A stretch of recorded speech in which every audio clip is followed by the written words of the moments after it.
താമരശ്ശേരി ഷഹബാസ് വധക്കേസ് പ്രതികളുടെ പരീക്ഷാ കേന്ദ്രം മാറ്റാനുള്ള സാധ്യതകളാണ് ഇപ്പോൾ വരുന്നത്. കാരണം വലിയ പ്രതിഷേധം നടക്കുകയാണ്. പ്രതിഷേധത്തെ തുടർന്ന് ജുവനൈൽ ഹോമിൽ തന്നെ പരീക്ഷ എഴുതിക്കാനാണ് ഇപ്പോഴത്തെ നീക്കം.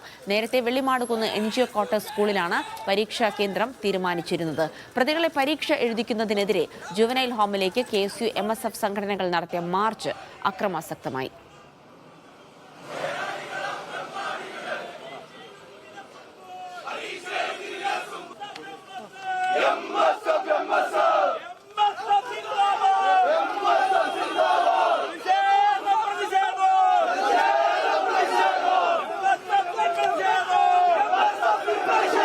ഷബീർ ഉമർ വിവരങ്ങൾ നൽകാനായി ചേരുന്നുണ്ട്. ഷബീർ, വലിയ പ്രതിഷേധമാണ്. ഷഹബാസ് എഴുതാത്ത പരീക്ഷ ഇപ്പോൾ കസ്റ്റഡിയിലിരിക്കുന്ന അല്ലെങ്കിൽ കെയർ ഹോമിൽ കഴിയുന്ന 5 വിദ്യാർത്ഥികൾ എഴുതേണ്ട എന്ന നിലപാടിലാണ് പ്രതിപക്ഷ വിദ്യാർത്ഥി സംഘടനകളൊക്കെ ഉള്ളത്. അക്രമാസക്തമാകുന്ന രീതിയിലേക്ക് പ്രതിഷേധം കടുക്കുമ്പോഴും വിദ്യാർത്ഥികളെ പരീക്ഷ എഴുതിക്കാനുള്ള നീക്കം തന്നെയാണ് അധികൃതരുടെ ഭാഗത്തു നിന്നും നടക്കുന്നത്, അല്ലേ?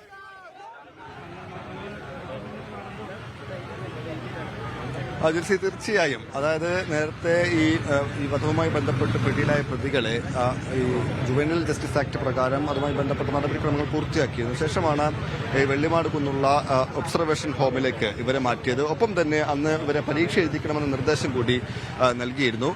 നേരത്തെ നിശ്ചയിച്ചിരുന്നത് ഇവർ പഠിക്കുന്ന താമരശ്ശേരിയിലെ സ്കൂളിൽ തന്നെ പരീക്ഷ എഴുതിക്കാനായിരുന്നു. എന്നാൽ അത് തടയും, അത് അംഗീകരിക്കാൻ കഴിയില്ല എന്ന് പ്രതിപക്ഷ വിദ്യാർത്ഥി സംഘടനകൾ നിലപാടെടുത്തു. ഒപ്പം തന്നെ ഷഹബാസിന്റെ കുടുംബവും സമാനമായ നിലപാടെടുത്തിരുന്നു. ഇവിടെ എങ്ങനെയാണ് പരീക്ഷ എഴുതിക്കുക എന്നുള്ള ചോദ്യം കുടുംബം ചോദിച്ചിരുന്നു. ഇതെല്ലാം തന്നെ കണക്കിലെടുത്താണ് പ്രതികളെ പാർപ്പിച്ചിരിക്കുന്ന ഈ ജുവനൈൽ ഹോമിന് സമീപത്തായിട്ടുള്ള വെള്ളിമാടുകുന്ന് NGO ക്വാർട്ടേഴ്സ് സ്കൂളിൽ പരീക്ഷ എഴുതിക്കാൻ തീരുമാനിച്ചിരുന്നത്. എന്നാൽ അവിടെയും പരീക്ഷ എഴുതിക്കില്ല, ഈ പ്രതികളെ പരീക്ഷ എഴുതിക്കാൻ കഴിയില്ല, അനുവദിക്കില്ല എന്നാണ് വിദ്യാർത്ഥി സംഘടനകൾ പറയുന്നത്. നേരത്തെ ജിൽസി പരീക്ഷ എഴുതേണ്ട വിദ്യാർത്ഥിയാണ് ഈ പ്രതികളുടെ മർദ്ദനത്തെ തുടർന്ന് കൊല്ലപ്പെട്ടത്. അപ്പോൾ ആ വിദ്യാർത്ഥിക്ക് എഴുതാൻ കഴിയാത്ത പരീക്ഷ പ്രതികളും എഴുതരുത് എന്നാണ് പ്രതിപക്ഷ വിദ്യാർത്ഥി സംഘടനകൾ ഉന്നയിക്കുന്നത്.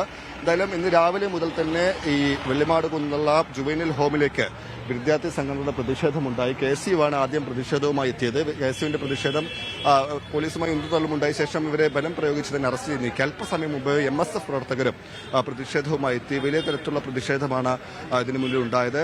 ഈ പ്രവർത്തകരും പോലീസും തമ്മിൽ ഉന്തും തള്ളുമുണ്ടായി. ശേഷം ഈ റോഡ് ഉപരോധിക്കാനും പ്രവർത്തകരുടെ ഭാഗത്തുള്ള ശ്രമമുണ്ടായി. ബലം പ്രയോഗിച്ചാണ് MSF പ്രവർത്തകരെ പോലീസ് അറസ്റ്റ് ചെയ്ത് നീക്കിയത്. എന്തായാലും ഈ പ്രതിഷേധങ്ങളുടെ പശ്ചാത്തലത്തിൽ വിദ്യാർത്ഥികളെ ഈ പ്രതികളെ ജുവനൈൽ ഹോമിനകത്ത് വെച്ച് തന്നെ പരീക്ഷ എഴുതിക്കാനാണ് ഇപ്പോൾ പോലീസ് ആലോചിക്കുന്നത്. സുരക്ഷാ പ്രശ്നം കൂടി കണക്കിലെടുത്താണ് ഈ പ്രതികളെ പുറത്തിറക്കുന്നതിലുള്ള സുരക്ഷാ പ്രശ്നം കൂടി കണക്കിലെടുത്താണ് അത്തരമൊരു തീരുമാനം. ഈ പരീക്ഷ എഴുതിക്കാൻ സാമഗ്രികളാണെന്ന് നമ്മൾ മനസ്സിലാക്കുന്നത്. കസേരകളും ഒപ്പം തന്നെ ടേബിളുകളും പ്രത്യേകമായി തന്നെ പുറത്തുനിന്ന് എത്തിക്കുന്നുണ്ട്. അപ്പോൾ സ്വാഭാവികമായും ഇതിനകത്തേക്ക് ഇപ്പോൾ എത്തിക്കുന്നുണ്ടെങ്കിൽ അത് പരീക്ഷ എഴുതിക്കാനുള്ള സാമഗ്രികളായിരിക്കണം. എന്തായാലും അതുമായി ബന്ധപ്പെട്ട നടപടിക്രമങ്ങളാണ് ഇപ്പോൾ പുരോഗമിക്കുന്നത്. ഈ സുരക്ഷാ പ്രശ്നം കണക്കിലെടുത്താണ് പ്രതികളെ ഇതിനകത്ത് നിന്ന് പുറത്തേക്ക് ഇറക്കേണ്ടതില്ല എന്ന തീരുമാനത്തിലേക്ക് പോലീസ് എത്തുന്നത്. കാരണം പുറത്തിറക്കുമ്പോഴും പ്രതിഷേധമുണ്ടാകും, മറ്റ് സുരക്ഷാ പ്രശ്നങ്ങളുണ്ടാകും.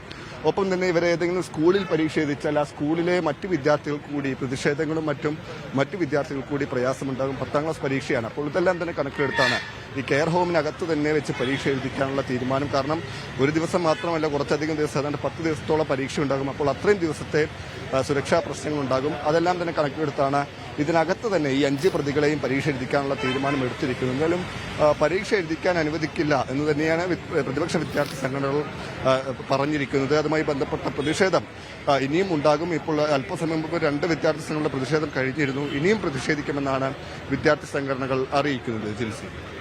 ഷബീർ, എന്തായാലും പ്രതിഷേധം തുടരാൻ തന്നെ വിദ്യാർത്ഥി സംഘടനകൾ തീരുമാനിക്കുന്നു. ഷബീർ, ഇതിനു മുന്നിൽ മറ്റ് ചില വൈകാരികമായ കാര്യങ്ങൾ കൂടിയുണ്ട്. ഷഹബാസ് അടക്കം ഇന്ന് പരീക്ഷ എഴുതേണ്ടതായിരുന്നു. എളേറ്റിൽ MJ സ്കൂളിൽ നിന്നുള്ള റിപ്പോർട്ടുകളൊക്കെ നേരത്തെ നമ്മൾ നൽകിയിരുന്നു. അവിടെ ആ ബെഞ്ചും അവിടെ ഒഴിഞ്ഞു കിടക്കുകയാണെന്നിപ്പോൾ ആ ഹാൾ ടിക്കറ്റ് നമ്പറിൽ ആബ്സെന്റ് മാർക്ക് ചെയ്യും എന്നൊക്കെ പറയുമ്പോൾ അതൊരു വൈകാരികമായ കാര്യം കൂടിയാണ്. അപ്പോൾ ഇത്തരമൊരു കൃത്യത്തിന് പിന്നിലുള്ള വിദ്യാർത്ഥികൾ പരീക്ഷ എഴുതുന്നതിനെ ന്യായീകരിക്കാൻ, അത് ഇക്കൊല്ലം തന്നെ തിരക്കിട്ട് പരീക്ഷ എഴുതുന്നതിനെ ന്യായീകരിക്കാൻ ഒരുപക്ഷെ ഇത്തരം പ്രതിഷേധക്കാർക്ക് കഴിയുന്നുണ്ടാകില്ല എന്നുള്ളതാണ്. പക്ഷേ എന്ത് തന്നെയാണെങ്കിലും ഈ ജുവനൈൽ ജസ്റ്റിസ് ബോർഡ് ഇവർക്ക് പരീക്ഷ എഴുതാൻ അനുമതി നൽകിയതുകൊണ്ട് അത് നടപ്പാക്കുക എന്നുള്ളത് പോലീസിനെ സംബന്ധിച്ചിടത്തോളം അത് നിർണായകമാണ്. അതുകൊണ്ട് തന്നെ സകലവിധ സുരക്ഷാ സംവിധാനങ്ങൾ ഒരുക്കിക്കൊണ്ട് ആ കെയർ ഹോമിൽ തന്നെ പരീക്ഷ നടക്കുമെന്ന് വ്യക്തമാണല്ലേ?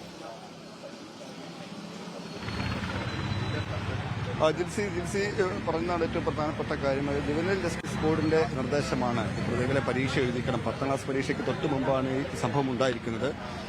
പ്രതികളെ വെള്ളിമാടുകുന്ന് ഒബ്സർവേഷൻ ഹോമിൽ പാർപ്പിക്കണം, ഒപ്പം തന്നെ പരീക്ഷ എഴുതിക്കണം എന്നുകൂടി ജുവനൈൽ ജസ്റ്റിസ് ബോർഡ് നിർദ്ദേശിച്ചിരുന്നു. ഇതിന്റെ അടിസ്ഥാനത്തിലാണ് വൻ പോലീസ് സുരക്ഷാ സന്നാഹത്തോടെ ഈ പ്രതികളെ പരീക്ഷ എഴുതിക്കാനുള്ള നടപടിക്രമങ്ങൾ പോലീസിന്റെ ഭാഗത്ത് നിന്ന് ഉണ്ടായത്.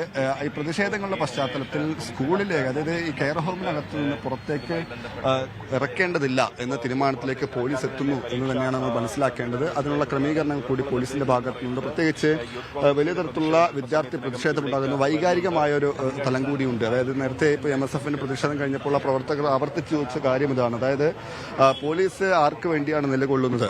ഈ പരീക്ഷ എഴുതേണ്ട വിദ്യാർത്ഥി ഇപ്പോൾ ഈ ലോകത്തില്ല, ജീവിച്ചിരിപ്പില്ല, പരീക്ഷ എഴുതാൻ അവൻ ബാക്കിയില്ല. പിന്നെ ഈ പ്രതിഷേധവുമായി എത്തി ഞങ്ങൾ നേരിടുന്നത് എന്തിനാണ്? പോലീസ് ആർക്കൊപ്പമാണ്? കൊലയാളികൾക്കൊപ്പമാണോ എന്നതടക്കമുള്ള കാര്യങ്ങളാണ് ഈ പ്രതിഷേധക്കാർ ഉന്നയിക്കുന്നത്. എന്തായാലും പക്ഷെ അത് വൈകാരികമായ പ്രശ്നമാണ്. അതേസമയം തന്നെയാണ് നിയമപരമായ ചില കാര്യങ്ങൾ കൂടിയുണ്ട്. ആ നടപടിക്രമങ്ങൾ പോലീസിനും പാലിക്കേണ്ടതുണ്ട്. അതിന്റെ അടിസ്ഥാനത്തിൽ കൂടിയാണ് വലിയ പോലീസ് സന്നാഹത്തോടു കൂടി തന്നെ ഈ പരീക്ഷ നടത്താനുള്ള നടപടിക്രമങ്ങൾ ഇപ്പോൾ പുരോഗമിക്കുന്നത്. എന്തായാലും ഈ പ്രതികളെ 5 പേരെ പുറത്തേക്ക് ഇറക്കുന്നില്ല. ഏതെങ്കിലും സ്കൂളിൽ ഈ പരീക്ഷ എഴുതാനുള്ള ക്രമീകരണം ഒരുക്കേണ്ടതില്ല.